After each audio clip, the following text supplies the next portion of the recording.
안녕하세요. 잠들지 못하는 이 밤, 당신을 위해서 책 읽어주는 남자 아크입니다. 오늘도 어린 왕자 이어서 읽어드리겠습니다. 들어보시고 마음에 드시는 분들 채널 구독하기, 영상의 좋아요 버튼 눌러주시면 감사하겠고요. 하고 싶은 말씀 있으신 분들, 바라는 점이 있으신 분들은 영상 아래 댓글을 작성을 해셔서 남기시면 제가 다 읽어보도록 하겠습니다. 네, 지금부터 이어서 읽어드리도록 하겠습니다.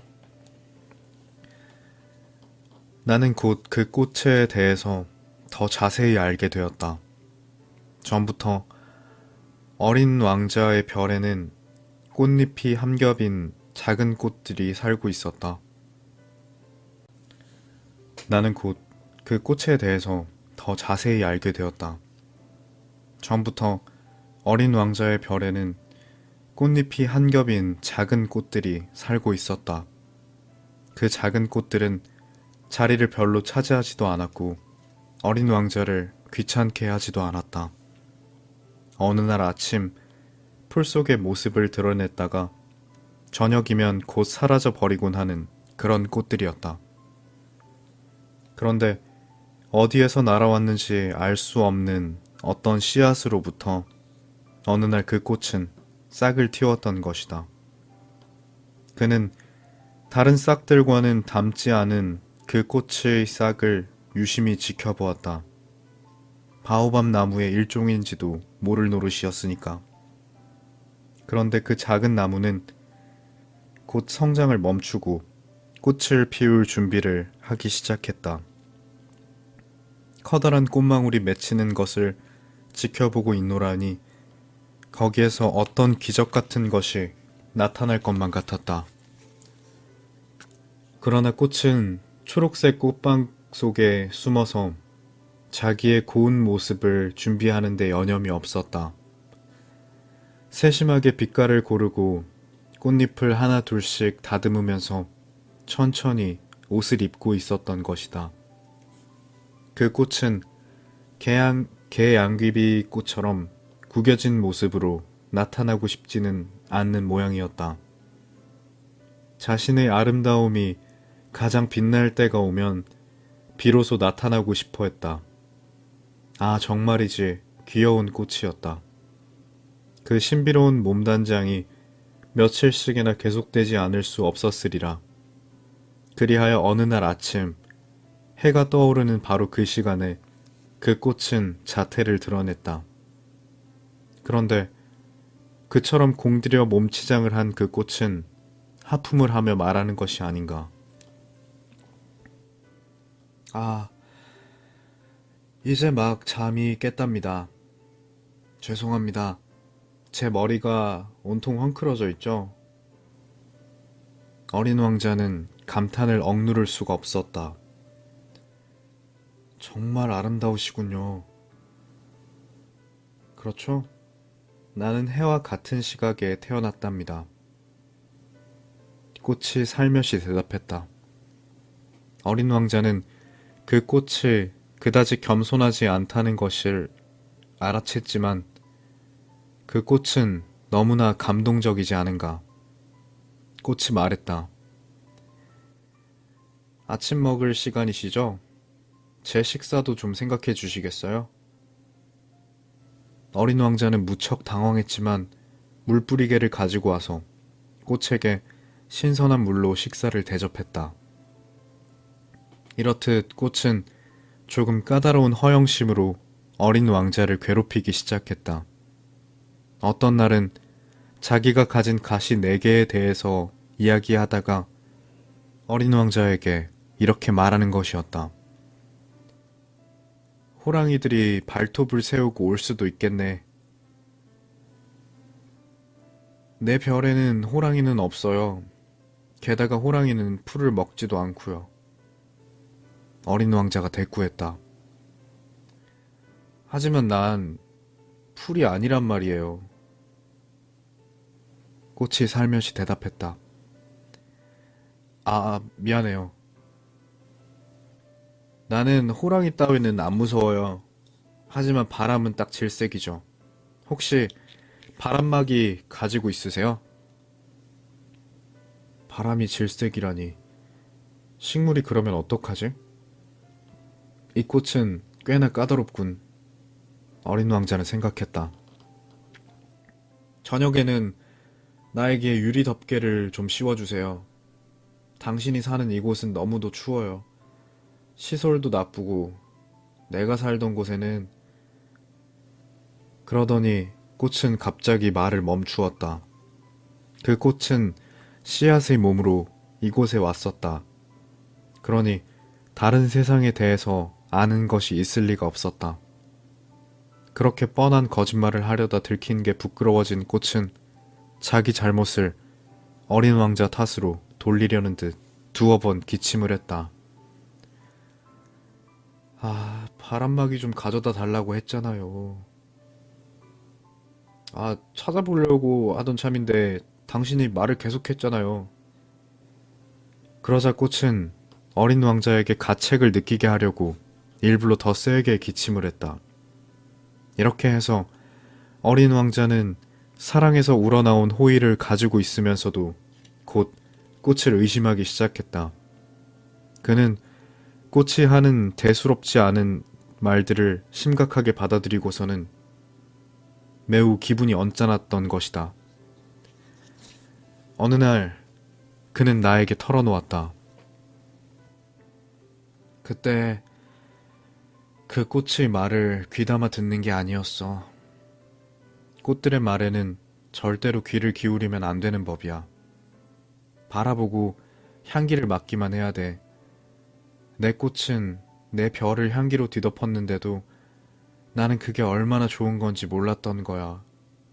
나를 그토록 성가시게 했던 그 발톱 이야기도 측은한 마음으로 듣고 이해해 주어야 했어. 그는 또 내게 말했다. 나는 정말 아무것도 이해할 줄 몰랐던 거지. 꽃이 말이 아니라 하는 행동을 보고 판단했어야만 했어. 그 꽃은 나에게 향기를 풍겨주고 또 환하게 비춰주었어. 결코 달아나지 말았어야 하는 건데, 그 가련한 꾀 뒤에 숨은 따뜻한 마음을 보았어야 하는 건데, 아, 꽃들이란 얼마나 모순된 존재인지. 하지만 그를 제대로 사랑하기에는 그때의 나는 너무 어렸던 거지. 나는 어린 왕자가 철새들의 이동을 이용해서 별을 떠나왔으리라 생각한다. 떠나는 날 아침에 그는 자기 별을 잘 정돈해 놓았다. 활화산들을 정성껏 쑤셔서 청소하였다. 그는 활화산을 둘 가지고 있었다. 그것은 아침 식사를 데우는데 아주 편리했다. 휴화산도 하나 있었는데 그건 늘 그가 말했던 것처럼 언제 다시 불을 뿜을지 알 수 없는 것이었다. 그래서 휴화산도 청소해 주었다. 화산들은 잘 청소되어 있을 때는 폭발하는 일 없이 규칙적으로 부드럽게 잘 타오른다. 물론 지구의 화산들을 청소하기에는 우리는 너무 작다. 그 때문에 화산들은 우리에게 많은 재난을 가져다 주는 것이다. 어린 왕자는 조금 슬픈 심정이 되어서 바오밥 나무의 마지막 싹들을 뽑아내었다. 다시는 돌아오게 될 것 같지가 않았다. 그런데 늘 그가 해왔던 일들이 그날따라 유난히 친근하고 다정스럽게 느끼는 것이었다. 그래서 마지막으로 그 꽃에 물을 주고 유리 덮개를 씌워주려다 보니 그도 모르게 울음이 나올 것만 같았다. 잘 있어. 그는 꽃에게 말했다. 그러나 꽃은 대답하지 않았다. 그래서 다시 말했다. 잘 지내. 그러자 꽃은 기침을 했다. 하지만 감기 때문이 아니었다. 이윽고 꽃이 입을 열었다. 미안해. 내가 어리석었어. 나를 용서해. 그리고 행복해야 돼. 웬일인지 꽃이 투덜거리는 말을 하지 않는 것이 너무나 놀라워서 어린 왕자는 유리 덮개를 손에 든 채 멍하니 서 있었다. 갑자기 조용하고 부드러워진 꽃의 태도를 이해할 수 없었다. 그래, 정말이야. 나는 널 좋아해.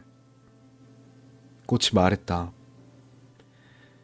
근데도 너는 그 사실을 모르더라고. 내 잘못이었어. 근데 그건 아무래도 좋아. 하지만 너도 나만큼 바보였어. 부디 행복해. 그 유리 덮개는 내려놔. 이제는 필요가 없으니까. 그렇지만 바람이 불면 감기가 심한 것도 아닌데 뭐. 시원한 밤바람은 오히려 몸에 좋을 거야. 나는 꽃이잖아. 그래도 짐승들이 나비를 만나고 싶으면 쐐기벌레 두세 마리쯤이야 견뎌야지 뭐. 나비는 무척 예쁘다지? 나비 말고 또 누가 나를 찾아주겠어. 너는 멀리 가버릴 테고 짐승들은 걱정 안 해. 나도 내 발톱이 있거든. 그러면서 꽃은 천진난만하게도 가시 4개를 보여주었다. 그러고는 다시 말했다. 그렇게 우물쭈물하고 있지 마. 신경질 나니까. 떠나려거든 빨리 떠나. 꽃은 자기가 우는 모습을 어린 왕자에게 보이고 싶지 않았던 것이다. 그만큼 자존심이 강한 꽃이었다. 어린 왕자는 소행성 325호, 326호, 327호, 328호, 329호, 그리고 330호가 있는 근처를 여행하고 있었다. 그래서 일거리도 찾고 견문도 넓힐 겸 그 별들을 우선 들러보기로 했다. 첫 번째 별에는 왕이 살고 있었다. 왕은 주홍빛 천과 흰 단비 모피로 된 옷을 입고서 매우 검소하지만 위험 있는 옥좌에 앉아 있었다. 아, 신하가 한 명 오는구나. 어린 왕자를 보고 왕은 이렇게 외쳤다. 그래서 어린 왕자는 속으로 생각했다. 아니, 나를 한 번도 본 적이 없으면서 어떻게 내가 누군지 안단 말이지? 왕들에게는 세상이란 매우 간단한 것이라는 사실을 어린 왕자는 알지 못했던 것이다. 즉, 모든 사람이 신하들인 것이다. 짐이 너를 더 잘 볼 수 있도록 가까이 오너라. 어떤 한 사람의 왕이 되었다는 게 매우 흡족한 듯 왕이 말했다. 어린 왕자는 앉을 자리를 찾아보았으나 그 별은 온통 흰 단비 모피로 된 호화스러운 망토로 뒤덮여 있었다. 그는 서 있을 수밖에 없었으며 피곤한 나머지 하품을 했다. 그러자 그 왕이 말했다. 어허, 왕 앞에서 하품을 하는 것은 예절에 어긋나느니라. 짐은 하품을 그만오라. 어리둥절해진 어린 왕자가 대답했다. 하지만 하품을 참을 수는 없는걸요. 오랫동안 여행한 탓인지 잠도 제대로 못 잤어요. 왕이 말했다. 그렇다면 너에게 명하노니 하품을 하도록 하라. 하품하는 것을 본 지도 몇 년이 되었구나. 거참 신기한 모습이로구나. 자, 한 번 더 하품을 하라. 이것은 명령이니라. 어린 왕자가 얼굴이 붉어져서 대답했다. 그렇게 말씀하시니까 겁이 나서 하품이 나오지 않는군요. 그러자 왕이 다시 말했다. 그래. 그렇다면 너에게 명하노니 어떤 때는 하품을 하고 어떤 때는. 그러고서 왕은 조금 화가 난 듯이 뭐라고 혼자 중얼대었다. 왕은 무엇보다도 자기 권위가 존중되는 것을 가장 중요하게 생각했기 때문이다. 왕은 자기가 내린 명령을 거역하는 것을 용서할 수 없었다. 그는 전제 군주였던 것이다. 하지만 그는 선량한 사람이어서 사리에 맞지 않는 명령을 내리는 법은 없었다. 만약에 짐이 어떤 장군에게 물새로 변하라고 명령을 내렸는데도 그가 명령을 따르지 않았다면 그건 장군의 잘못이 아니니라. 그건 짐의 잘못이니라.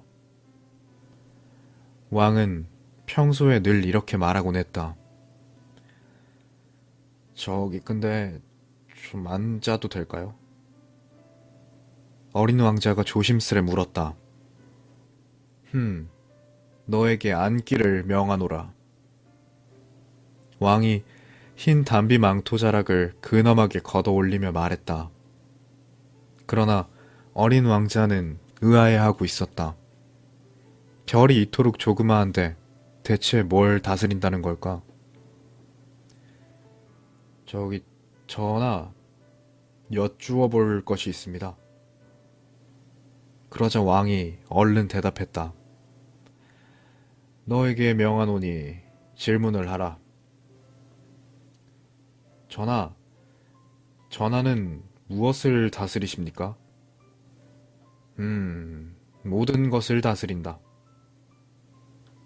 왕은 매우 간단하게 대답했다. 모든 것이라뇨? 그러자 왕은 신중한 몸짓으로 자기 별과 다른 별들과 행성들을 가리켰다. 아, 이 모든 것을요? 그렇지. 이 모든 것을. 그는 전제 군주였을 뿐 아니라 우주의 군주이기도 했다. 그러면 별들이 전하에게 복종하나요? 물론이지. 즉각 복종하지. 짐은 불복종을 용서치 않느니라. 어린 왕자는 이처럼 굉장한 권력에 경탄했다. 만약에 자기도 그런 힘을 가졌다면 의자를 뒤로 당기지 않고서도 하루에 44번뿐만 아니라 72번씩, 아니 100번, 200번씩이나 해가 지는 것을 볼 수 있을 텐데. 자기가 떠나온 작은 별에 대한 추억 때문에 조금 슬퍼진 어린 왕자는 왕에게 감히 부탁해 보았다. 전하, 저는 해가 지는 것을 보고 싶습니다. 제 청을 들어주십시오. 해에게 지금 지도록 명령해 주십시오. 그러자 왕이 대답했다. 만일 짐이 어떤 장군에게 나비처럼 이 꽃에서 저 꽃으로 날아다니도록 명령하거나 비극 한 작품을 쓰라고 하거나 혹은 물새가 되라고 명령했는데 그가 복종하지 않는다면 그건 잘못일까? 짐의 잘못일까? 그건 전하의 잘못이죠. 어린 왕자가 단호하게 대답했다. 옳으니라. 사람들에게는 각자 그 사람이 할 수 있는 일을 시켜야 하는 법이니라. 권위는 올바른 이치를 바탕으로 한 그런 것이어야 하니라. 만약 네가 네 백성들에게 바다에 뛰어들라고 명령한다면 그들은 반란을 일으킬 것이니라. 짐이 복종을 요구할 권리가 있는 것은 짐의 명령이 사리에 맞는 까닭이니라. 그러면 저에게 해가 지는 광경을 보여주시는 거는요? 한 번 한 질문은 절대로 포기하는 법이 없는 어린 왕자가 다시 말했다. 허허, 그래. 해가 지는 것을 네가 보게 해주겠노라. 짐이 명령해주지. 그러나 사정이 허락할 때까지 기다리기로 하자. 그게 내 다스리는 기술이지. 언제 사정이 허락하나요? 어린 왕자가 다시 물었다. 그러자 왕은 커다란 달력을 보고 다시 대답했다. 그것은 저녁 7시 40분쯤일 것이니라. 그때가 되면 짐의 명령이 얼마나 잘 복종되는지 네가 보게 될 것이니라. 어린 왕자는 하품이 나왔다. 해지는 것을 볼 수 없어서 아쉬웠다. 게다가 벌써 심심해지기 시작했다. 아, 이제 여기서는 할 일이 없군요. 다시 떠나도록 하겠습니다. 어허, 떠나지 말라. 가지 말라. 너를 대신으로 삼겠노라. 신하를 하나 거느리게 된 것이 몹시 흐뭇했던 왕이 말했다. 무슨 대신요? 어디 보자. 옳지. 법무 대신으로 삼겠노라. 하지만 재판할 사람이 한 사람도 없는데요. 그야 모를 일이지.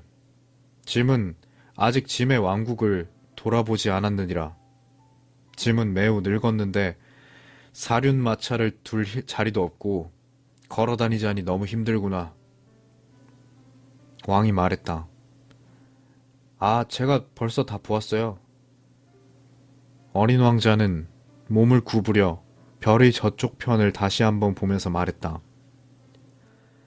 저쪽 건너편에는 아무도 살지 않아요. 그렇다면 네 자신을 심판하거라. 그것이 가장 어려운 일이니라. 다른 사람을 심판하는 것보다 자기 자신을 심판하는 것이 훨씬 더 어려운 법이니라. 만약 네가 자신을 잘 심판할 수 있다면 그거는 진정으로 지혜로운 사람이기 때문이로다. 왕이 말했다. 제 자신을 심판하는 일이라면 어디서든지 할 수 있어요. 꼭 여기에 있을 필요는 없죠. 그렇다면, 내 별 어딘가에 늙은 쥐 한 마리가 살고 있는 줄을 알고 있다. 밤마다 소리가 들려오느니라. 그 늙은 쥐를 심판하거라. 때때로 그에게 사형 선고를 내리거라. 그렇게 되면 그 생명이 네 손에 달려있게 되느니라. 그렇지만 매번 그에게 특사를 내려 그를 아끼도록 하라. 단 한 마리밖에 없는 쥐니까 말이다. 근데 저는 사형 선고를 내리는 일 따위는 하기가 싫습니다. 이제 떠나겠습니다. 가지 말라. 왕이 말했다. 떠날 채비를 이미 끝낸 어린 왕자는 그러나 늙은 왕의 마음을 아프게 하고 싶지는 않아서 이렇게 말했다. 전하께서 끝내 전하의 권위를 지키시려면 제게 이치에 맞는 명령을 내리시면 되잖아요. 어때요? 제가 1분 내로 떠나도록 명령하시는 것이. 지금 그 명령을 내리기에는 조건이 좋은 것 같은데요. 왕은 아무런 대답을 하지 않았다. 그래서 어린 왕자는 조금 머뭇거리다가 한숨을 한번 내쉬고는 출발했다. 그러자 그의 등 뒤에서 왕이 황급히 외쳤다. 너를 내 외교관으로 명하노라. 그는 매우 근엄한 표정을 짓고 있었다. 어른들이란 참 알 수 없단 말이야. 어린 왕자는 여행하면서 속으로 중얼거렸다. 오늘 준비한 내용은 여기까지입니다. 끝까지 들어주셔서 감사합니다. 잘 자요. 좋은 꿈 꾸고요.